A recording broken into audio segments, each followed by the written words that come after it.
दोस्तों, किसी भी इंसान के लिए सबसे दुख की बात ये नहीं होती कि वो गरीब है। वो भूख की तकलीफ को भी सह जाता है। उसे इस बात का भी मलाल नहीं होता कि वो किस घर में पैदा हुआ, वो कितना पढ़ पाया। मगर दुनिया में कोई भी इंसान ये नहीं सह सकता कि कोई उसकी इज्जत को तार तार कर दे, हजारों लोगों के सामने उसकी आबरू लूट ली जाए, कोई उसकी आत्मा और उसके शरीर को शर्मसार कर दे। हालात चाहे कैसे भी हों, तकलीफ कितनी भी बड़ी क्यों ना हो, मगर गरीब से गरीब आदमी कभी अपनी इज्जत के साथ समझौता नहीं करता। मगर इसी समाज में जब दो औरतों को हजारों की भीड़ के सामने कपड़े उतार कर घुमाया जाता है, उनसे जाती की जाती है, उनकी इज्जत लूटी जाती है और वो भीड़ के सामने हाथ जोड़कर खुद को छोड़ने की अपील करती रहती हैं और कोई भी नहीं सुनता, तो इससे ज्यादा दुख और तकलीफ की बात और क्या हो सकती है। एक देश और समाज के नाते हमारे लिए सबसे बड़ी शर्म की बात और क्या हो सकती है। मणिपुर से आई हमारी बहनों की वीडियो ने पूरे देश को शर्मसार कर दिया है। हम 3 महीने से सुन रहे थे कि मणिपुर में हिंसा हो रही है, लोग मारे जा रहे हैं, उनके घर जलाए जा रहे हैं, मगर देश की मीडिया और हुक्मरानों ने उस पर कोई ध्यान ही नहीं दिया,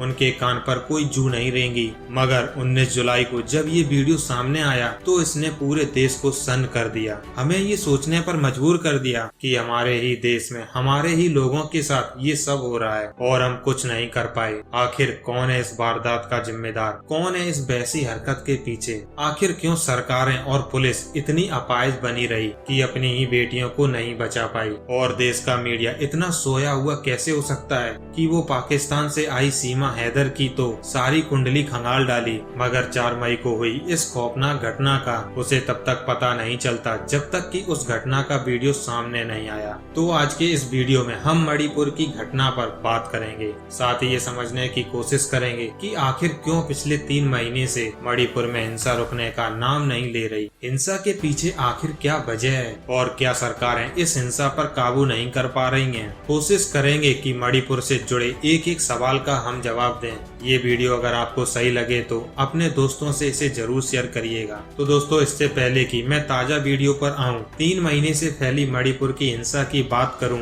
और हिंसा को रोक पाने में राज्य और केंद्र सरकार के निकम्मेपन का जिक्र करूं, मैं चाहूंगा कि आपको मणिपुर की प्रॉब्लम से जुड़ी कुछ बेसिक बातें बता दूं ताकि आप बेहतर तरीके से इस इशू को समझ पाएं। तो बात यह है कि मणिपुर स्टेट में मुख्य तौर पर 3 मुख्य जातियां हैं। एक तरफ मैतई है जो कि हिंदू है, जिनकी राज्य में आबादी 55 से 60% है, जिन्हें आजादी के बाद अनुसूचित जाति का दर्जा दिया गया। मैतई हिंदू मुख्य तौर पर मणिपुर के 10% मैदानी इलाकों में रहते हैं। दूसरी तरफ कुकी और नागा जनजातियां हैं। कुकी जनजाति ईसाई समाज से आती है। ये लोग राज्य की आबादी के 20% हैं, मगर मणिपुर के 90% पहाड़ी इलाकों में यही रहते हैं। मैतई जाति की ये शिकायत थी कि लैंड रिफॉर्म एक्ट की वजह से ये लोग पहाड़ी इलाकों में जमीन नहीं खरीद सकते, जबकि राज्य में सबसे ज्यादा आबादी इन्हीं की है। इन लोगों की मांग थी कि इन्हें भी जनजाति का दर्जा दिया जाए ताकि ये लोग भी पहाड़ों पर जमीन खरीद सकें।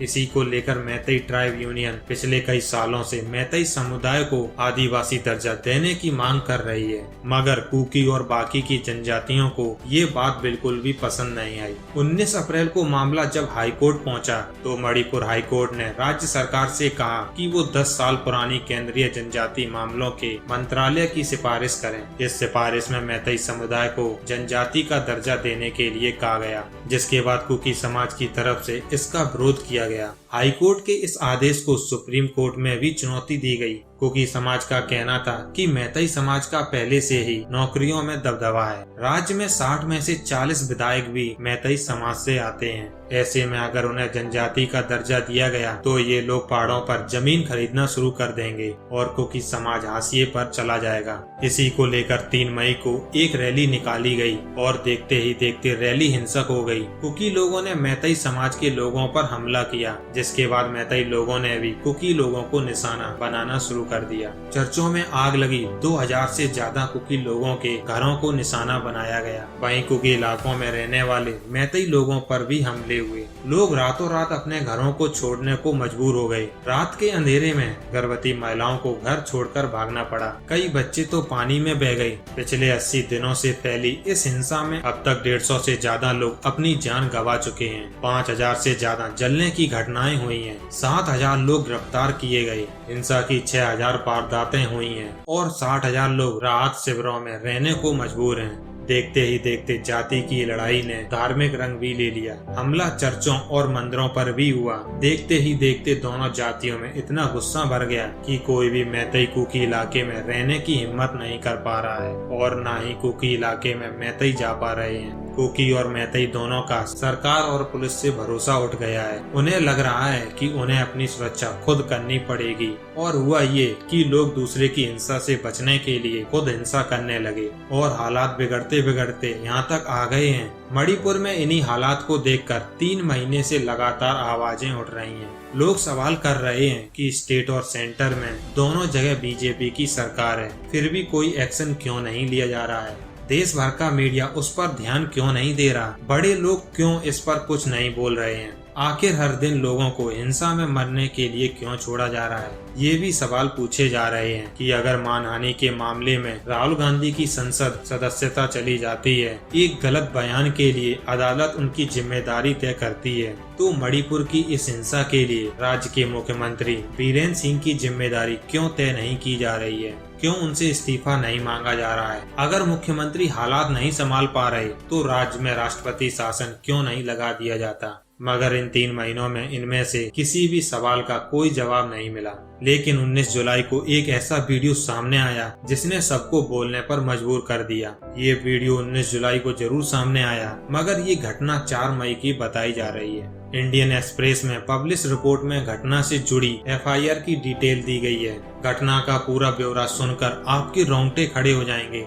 FIR में पीड़ित महिला ने बताया कि थाउबल जिले में 800 से 1000 लोगों ने कुकी लोगों के घरों पर हमला किया। इस भीड़ से बचने के लिए लोग अपने घरों से भाग रहे थे। इसी भीड़ में 2 महिलाएं और एक युवा महिला अपने पिता और भाई के साथ जंगल की तरफ भाग जाते हैं। पुलिस जैसे तैसे इन्हें बचाने में कामयाब हो जाती है, मगर तभी भीड़ पुलिस पर हमला करके इन लोगों को पुलिस की कस्टडी से छुड़ा लेती है। लड़की के पिता जब हमले का विरोध करते हैं तो उन्हें वहीं पर गोली मार दी जाती है। 3 महिलाओं के कपड़े उतारकर चलने के लिए बोला जाता है। उनमें से 20 साल की एक लड़की के साथ गलत काम किया जाता है। उसका भाई जब विरोध करता है तो उसके भाई की भी हत्या कर दी जाती है। सच में ये सब सुनकर सिर शर्म से झुक जाता है। मगर उससे भी ज्यादा शर्म की बात यह है कि ये घटना 4 मई की है, जबकि 2 हफ्ते बाद 18 मई को कांगपोप जिले में 0 FIR दर्ज कराई गई और 2.5 महीने के बाद इस मामले में पहली गिरफ्तारी तब हुई जब घटना का वीडियो वायरल हुआ। मतलब जिस घटना में 2 लोगों की मौत हो जाती है, एक लड़की से रेप होता है, 3 महिलाओं को बिना कपड़ों के घुमाया जाता है, उस मामले में 2 महीने के बाद सिर्फ एक गिरफ्तारी होती है। जी हाँ, सिर्फ एक, वो भी तब जब उस घटना का वीडियो वायरल हो जाता है। इससे आप समझ सकते हैं कि मणिपुर में पुलिस प्रशासन कैसे काम कर रही है। इसके बावजूद मणिपुर के CM का रवैया देखिए। जब एक टीवी चैनल ने उनसे इस वीडियो के बारे में पूछा तो वो कहने लगे कि अरे आपके हाथ एक वीडियो लग गया तो आप इस बारे में पूछ रही हैं। ऐसे तो सैकड़ों मामले हैं, मतलब कि सैकड़ों मामले हुए हैं, तो क्या ये शाबाशी की बात है। हैरानी की बात यह है कि हद दर्जे तक खुद को नाकारा और इनसेंसिटिव दिखाने के बावजूद अब तक मणिपुर के CM बर्खास्त क्यों नहीं हुए। इतनी हिंसा के बावजूद राज्य के CM को अपने पद पर बने रहना और बीजेपी का उन्हें इस पद पर बनाए रखना लोगों की भावनाओं का सरासर अपमान है। जब गुजरात, कर्नाटक और उत्तराखंड जैसे राज्यों में बीजेपी रातों रात CM बदल देती है और कोई चू भी नहीं करता, तो मणिपुर में आखिर क्या मजबूरी हो गई कि वो अब तक ये काम नहीं कर पा रही है। मजबूरी जो भी हो, मगर बीरेन सिंह का एक पल भी CM पद पर रहना पीड़ितों की भावनाओं का मजाक है। दोस्तों, भीड़ कितनी भी हिंसक क्यों ना हो, कितनी भी अराजक क्यों ना हो, लेकिन अगर सरकार चाहे तो ऐसा हो ही नहीं सकता कि उस हिंसक भीड़ पर काबू ना पाया जा सके। कश्मीर का उदाहरण हमारे सामने है। मणिपुर में तो स्थानीय जातियां एक दूसरे के खिलाफ हैं। कश्मीर में तो सुरक्षा एजेंसियां ही ही भीड़ के निशाने पर थीं। हिंसक भीड़ के बीच छुपे आतंकियों का पता लगाना भी मुश्किल था। कौन किस कोने से हमला कर दे ये पता लगाना भी मुश्किल था। ऐसे माहौल के बावजूद अगर भारत सरकार कश्मीर से धारा 370 हटाती है, वहाँ पे हिंसा भी नहीं होने देती और कश्मीर धीरे धीरे सामान्य हो जाता है, तो मणिपुर में हम वो काम क्यों नहीं कर पा रहे हैं जो पुलिस और अर्धसैनिक बल कश्मीर जैसी जगह में कारगर हो सकते हैं, वो मणिपुर में कैसे फेल हो गए। इससे साफ लगता है कि इस हिंसा को रोकने की शायद ईमानदार कोशिश नहीं की गई। शायद एजेंसियों ने अपना काम ईमानदारी से नहीं किया। वरना ऐसे कैसे हो सकता है कि हिंसक भीड़ पुलिस के कब्जे से लड़कियों को छुड़ाकर उनके साथ जाती कर जाए, उनकी इज्जत तार तार कर दे, लोगों के कत्ल हो जाएं और पुलिस कुछ भी न कर पाए कि 3 महीने से मणिपुर जल रहा है। मगर नेशनल मीडिया ने भी उस तरफ वैसा ध्यान नहीं दिया।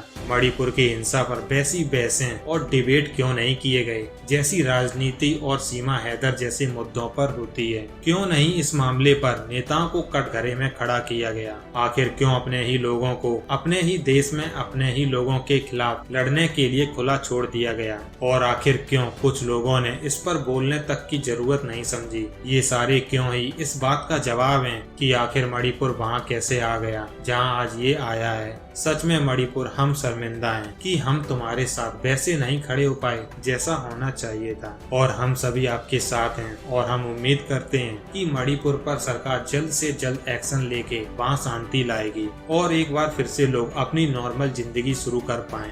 तो दोस्तों आज के लिए बस इतना ही। और ये वीडियो आपको अच्छा लगा हो तो इसे ज्यादा से ज्यादा शेयर करें। धन्यवाद।